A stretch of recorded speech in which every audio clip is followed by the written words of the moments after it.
Allah menjelaskan hanya ulul albab yang diberi oleh Allah kemampuan untuk menakwil ayat-ayat mutasabihat. Yang mutasabihat tidak bisa ditakwil oleh orang-orang yang bukan ulul albab. Siapa ulul albab? Orang yang sudah bisa ingat Allah dalam keadaan berdiri, duduk, dan berbaring. Jadi siapa ulul albab? Ahlul bait yang sudah sampai kepada Allah.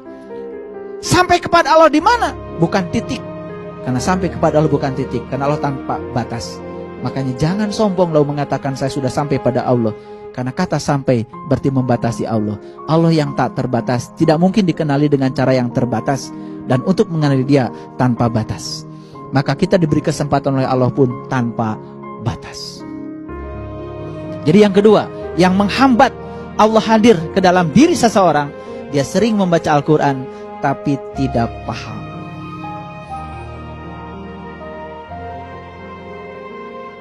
Di Quran ada kata-kata innalladzina amanu walladzina hadu wan nasyara wasabiin man amana billah wa bil yaumil akhir falahum ajruhum inda rabbihim wala khaufun alaihim walahum yahzanun. Sesungguhnya orang yang beriman, innalladzina amanu walladzina hadu, dan orang-orang yang mendapatkan petunjuk, wan nasara, dan orang-orang yang dapat pertolongan Allah. Nih kalau diterjemahkannya salah, itu jadi salah. Hatu, nasara diterjemahkan salah, jadi keliru pemahaman kita. Hatu itu orang yang dapat petunjuk, nasara orang yang dapat pertolongan. Siapa saja, itu masih kelompoknya orang beriman. Siapa saja di antara mereka yang benar-benar amal solehnya. Apa kata Allah? Falahum ajruhum inda rabbihim. Bagi dia ada ajrun. Ajrun, ajrun, ajrun. Itu bukan pahala. Ajrun itu artinya zat Allah. Jadi mereka yang sudah mencapai itu, yang sudah terbuka mata kalbunya, dapat petunjuk, dapat pertolongan dari Allah, akan sampai kepada Allah. Begitu sampai pada Allah, dia tidak bisa menjelaskan Allah lagi. Lidahnya keluh, tidak bisa berbicara. Karena kata-kata tidak akan cukup. Makanya puncaknya belajar adalah tidak tahu apa-apa, tidak bisa apa-apa, tidak punya apa-apa, bahkan tidak merasa siapa-siapa. Begitu sampai ke sana, semuanya lebur hancur. Kullu syai'in halikun illa wajahu. Segala sesuatu hilang musnah. Yang ada cuman dia, wajahnya yang maha agung. Begitu sampai di situ, sudah gak ada lagi. Apa yang kita sangsikan, apa yang kita cemaskan, gak ada milik kita. Semua adalah milik dia. Bahkan kita pun miliknya. Lalu kita sering aneh, sering merasa kehilangan sesuatu yang sesungguhnya bukan milik kita. Itu yang kedua. Yang ketiga, mengaku umatnya Muhammad tetapi tidak menjalankan sunnahnya. Apa sunnahnya Nabi Muhammad yang paling utama? Sudah saya jelaskan tadi. Sesungguhnya pada diri Rasulullah ada uswatun hasanah. Apa uswatun hasanahnya Nabi Muhammad? Liman kana yarjullah, cara mencapai Allah. Cari bagaimana Nabi Muhammad mencapai Allah, bukan hanya cerita-cerita. Saya kasih tahu, cerita Muhammad tidak akan pernah kita menjadi Muhammad. Hanya ketika kita menjadi Muhammad, kita akan merasakan bagaimana rasanya Muhammad. Bisa dipahami? Cerita tentang kebaikan Muhammad, kita belum tentu akan menjadi seperti Muhammad. Tapi saat kita melakoni semua kehidupan beliau sampai menjadi orang baik, kita akan menjadi Muhammad. Mana yang kita pilih? Menjadi Muhammad atau cerita Muhammad? Nabi Muhammad itu menerima wahyu. Nabi Muhammad itu cerdas. Nabi Muhammad itu pintar. Luar biasa. Banyak penjelasan tentang beliau. Tapi pernahkah kita berpikir apa yang menyebabkan beliau bisa mencapai itu? Itu yang harus kita cari. Akarnya di situ sesungguhnya. Kita cerita Musa. Musa itu begini begitu.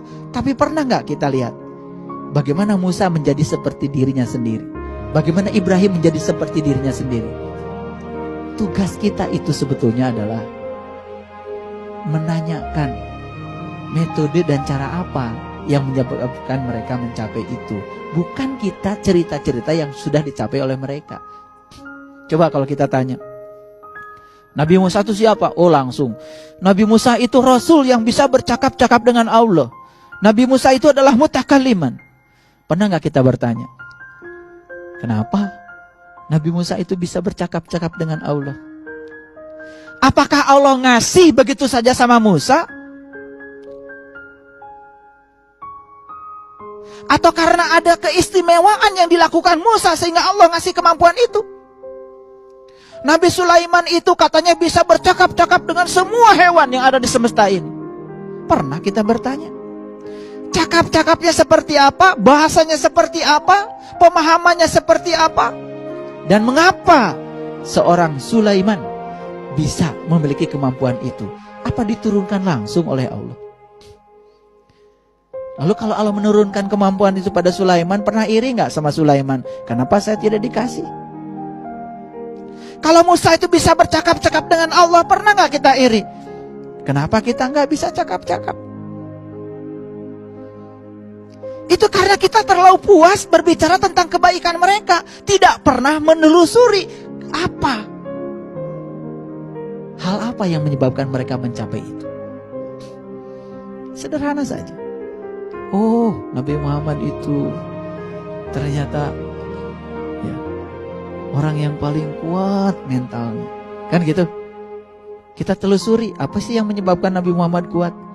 Oh, ternyata dari kecil saat dia dalam kandungan, ayahnya sudah meninggal. Jadi kalau kita, mohon maaf ya, yang sudah dari kecil ditinggalkan ayah, lalu ingin menjadi seperti Muhammad, kan sudah ada modal.